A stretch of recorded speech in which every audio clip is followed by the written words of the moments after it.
नागपुरात दुर्गा मूर्तीची विटंबना करण्यात आली होती। या घटनेनंतर महिला पोलिसांनी आरोपीची धिंड काढली। गिट्टी खदान पोलिसांकडून आरोपीला अटक करण्यात आली।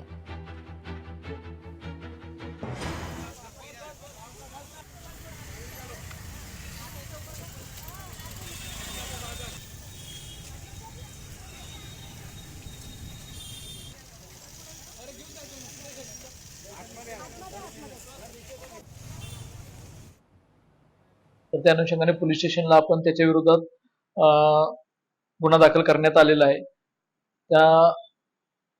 त्याच्यावर 0616/2025 BNS 298 आणि 299 या अनुषंगाने त्याच्यावर गुन्हा दाखल करण्यात आलेला होता। त्यामध्ये त्याला अटक करण्यात आलेली होती आणि त्यामध्ये जो मंडळाचा कार्यकर्ता होता आणि तो त्या ठिकाणी झोपलेला होता, त्याच्यावर पण त्यानं जीव घेणा हल्ला घेण्याचा प्रयत्न केला होता। त्याच्या फिर्यादीवरून सुद्धा BNS 109 प्रमाणे एक गुन्हा दाखल करण्यात आलेला आहे। यामध्ये सुद्धा त्याला सुरुवातीला त्यामध्ये अटक करण्यात आलेली आहे आणि पुढील जे काय कायदेशीर कारवाई करत आहोत।